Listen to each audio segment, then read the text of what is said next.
안녕하세요. 제임스입니다.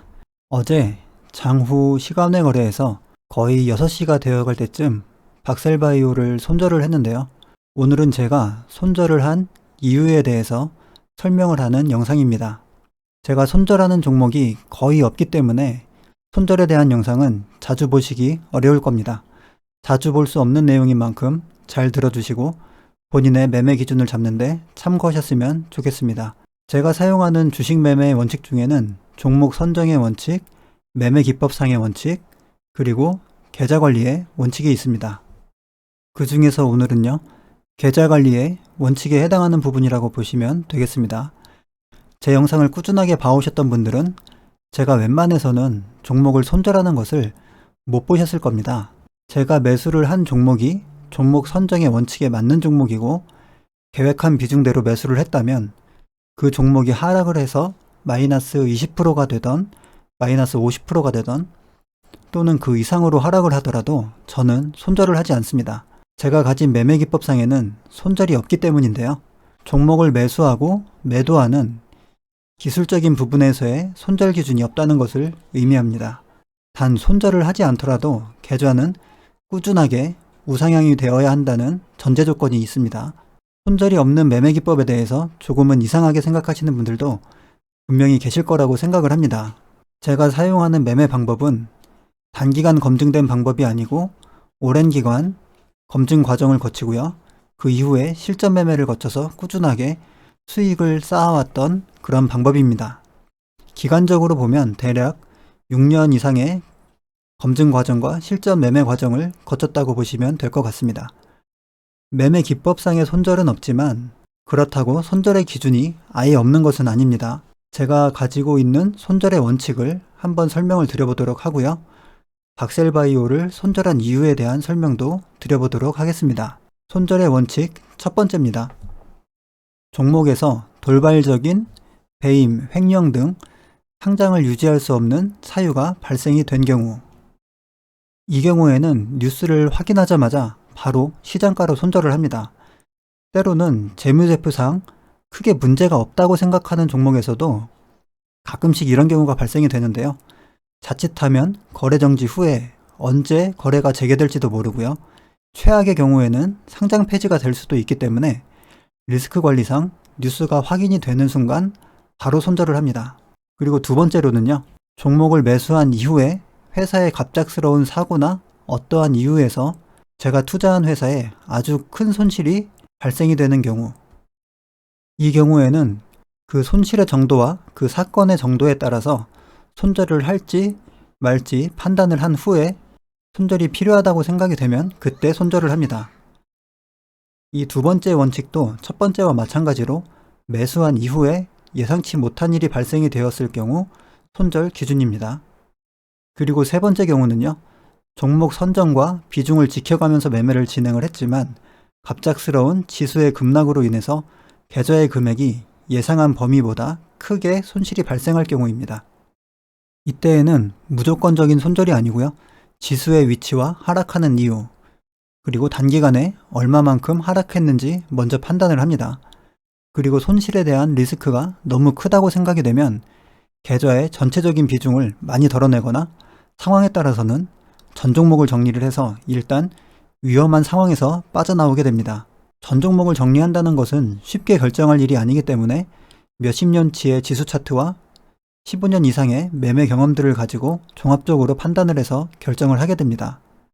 그리고 네 번째는 한 종목의 매매 결과에 따라서 계좌에 큰 리스크가 발생될 우려가 있는 경우, 이 네 번째 경우는 다시 몇 가지로 나눠지게 되는데요. 첫 번째는 주가가 너무 많이 상승을 한 종목을 매수했을 경우에 하락을 하게 되면 하락폭이 너무 커져서 주가의 회복까지 시간이 너무 오래 걸릴 수 있는 경우를 말하고요. 두 번째로는 예상을 할 수 없는 결과 발표를 앞두고 있는 경우입니다. 결과 발표에 따라서 주가의 방향이 크게 달라질 수 있는 경우를 말하는데요. 예를 들면 선거의 결과라던가 임상 결과 발표 같은 그런 경우를 말합니다. 그리고 세 번째는요. 한 종목의 비중이 평균적인 비중보다 너무 크게 들어간 상태에서 주가가 하락할 경우 단 한 번의 매매 실패에 따라서 계좌의 운명이 달라지기 때문에 이럴 경우에는 감내할 만한 수준에서 손절을 함으로써 위험으로부터 빠져나오게 됩니다. 이 첫 번째부터 세 번째까지는 종목을 매수한 뒤에 일어나는 예상하기 어려운 상황으로부터 계좌를 지키기 위한 손절입니다. 근데 네 번째 경우에는요, 어느 정도는 예상이 가능한 경우인데 수익 날 확률이 높다고 판단이 될 때 주로 주가가 크게 상승한 시장의 주도주를 진입을 하는 경우를 말합니다. 하지만 주가라는 것이 아무리 좋은 종목이고 시장의 주도주라고 해도 예상대로만 흘러가는 것이 아니기 때문에 예상과 다른 방향으로 진행이 될 때에는 너무 늦기 전에 결정을 해야 할 때가 있습니다. 이번에는 괜찮겠지. 이 종목은 대장주니까 결국에는 반등할 거야. 이렇게 생각을 하는 경우가 많은데요. 맞습니다. 대부분의 시장 주도주의 경우 하락한 주가는 결국에는 회복을 하게 되어 있습니다. 하지만 10번 중에 1번 아니면 100번 중에 1번이라도 비중이 들어간 상태에서 예상치 못한 결과를 맞게 된다면 그 손실을 회복하는 데는 생각보다 훨씬 긴 시간이 필요할지도 모릅니다. 그럼 박셀바이오 손절한 이유를 설명을 드려보겠습니다. 제가 가끔씩 보여드리는 계좌관리 엑셀 파일인데요. 여기에 이 수익 곡선을 보면요. 갑자기 며칠 만에 크게 하락이 나왔습니다. 손익금액이 1,100만원 정도에서 760만원까지 갑작스럽게 크게 하락이 나왔는데요. 이 하락을 만든 이유가 박셀바이오의 갑작스러운 하락이었습니다. 이 박셀바이오 주가를 보면요. 2월 16일부터 2월 19일까지 단 4거래일 만에 대략 25% 이상 하락을 했습니다. 그 결과 제 계좌의 금액이 갑작스럽게 하락이 나왔는데요.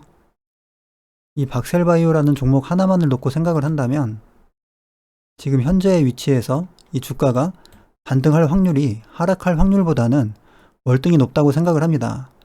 음봉매매의 특성상 주가가 하락을 하면 더 많이 하락을 할수록 반등의 확률이 올라가기 때문인데요. 그리고 다음 주에 박스루킨의 허가 결과를 앞두고 있는 상황인데 허가 쪽에 조금 더 확률이 높은 것 같습니다. 그리고 진행 중인 임상도 여러 개가 있기 때문에 회사의 기술력도 인정을 받고 많은 기대감이 있는 그 종목이라는 사실에는 변함이 없습니다. 하지만 제가 가진 원칙 중에 가장 최상위에 있는 원칙이 계좌관리 원칙입니다. 종목 선정과 비중 관리를 아무리 잘했다고 하더라도 계좌의 방향이 생각과 다른 방향으로 진행이 되고 있다면 어떠한 이유를 막론하고 계좌 관리의 원칙에 따라서 제가 생각하는 적정한 수준에서는 손절을 결정을 합니다. 때로는 멍청해 보이고 한심해 보일 수도 있지만 원칙이라는 것은 지켜지는 순간까지만 원칙이라고 생각을 합니다. 이런저런 이유로 이번 한 번만 예외를 두기로 하는 순간 그 원칙은 더 이상 원칙이 될 수 없습니다. 현재 수익 중이던 DPC도 시간외 거래에서 정리를 했고요. 그 수익금을 현재 운영 중인 계좌로 옮겨놔서 일부 손실을 만회를 했고요. 이번 달 발생된 수익금과 더하면 2월 달 현재 계좌의 상태는 약 마이너스 90만원 정도 되는 것 같습니다. 박셀바이오에서 상당히 큰 손실을 입었지만 월 단위 손익으로는 마이너스 100만원 전후의 손실까지만 허용을 하기로 결정을 한 것입니다. 그리고 제가 목표한 이 계좌의 방향을 크게 망가뜨리지 않는 수준에서 이 부분에서 손절을 함으로써 계좌의 리스크를 더 이상 발생시키지 않는 것을 선택을 한 것이고요. 저는 제가 컨트롤할 수 있는 그 정도의 수준까지만 손실을 감내를 하고 어떤 경우에라도 계좌를 크게 망가뜨리는 그런 상황을 피하는 저만의 계좌 관리 원칙을 가지고 있습니다. 주식 매매라는 것은 결국 돈을 벌기 위한 행위이기 때문에 계좌의 손실을 방어하는 것은 다른 어떤 매매 원칙보다도 가장 최상위에 있는 원칙이라고 생각을 합니다. 왕관을 쓰려는 자, 왕관의 무게를 견뎌라. 그런 말이 있는 것처럼 큰 돈을 벌기 위해서는 그만큼의 리스크를 감내할 수도 있어야 합니다. 하지만 제가 추구하는 주식 매매의 방향은 단기간에 큰 돈을 벌기보다는요, 작은 수익을 꾸준하게 누적을 시킴으로써 여기에 시간이라는 요소를 더하게 되면 시간이 지나면 지날수록 계좌의 원금은 점점 커지게 되고요. 그때 발생되는 수익금은 이때 발생되었던 수익금보다 더 큰 수익금이 발생이 되게 됩니다. 굳이 왕관의 무게를 견디지 않아도 자연스럽게 수익이 커지게 되는 그런 방법을 추구를 하고 있습니다. 이렇게 원금이 커지는 단계까지 가는 데는 많은 인내심이 좀 필요한데요. 대부분의 투자자들이 이 인내심을 참지 못하기 때문에 처음부터 큰 돈을 투자를 해서 자신의 매매 방법이 완성되기 이전에 큰 손실을 입는 경우가 너무나도 많습니다. 주식 매매에 있어서 정답이라는 건 없습니다. 각자 자신이 추구하고자 하는 주식 매매의 방향과 생각에 따라서 방법을 정하고요. 부단히 노력을 하다 보면 결국에는 목표점에 도달할 수 있을 거라고 생각을 합니다. 주식 투자 어렵지만요. 꼭 성공하시기 바랍니다. 저도 하루하루 노력을 하도록 하겠습니다. 그리고 앞으로 제 계좌가 정상적인 범주 안에서 다시 우상향할 수 있도록 제가 하던 매매를 앞으로도 계속 이어갈 생각입니다. 오늘 영상은 여기까지 하겠습니다. 영상 시청해 주셔서 감사합니다.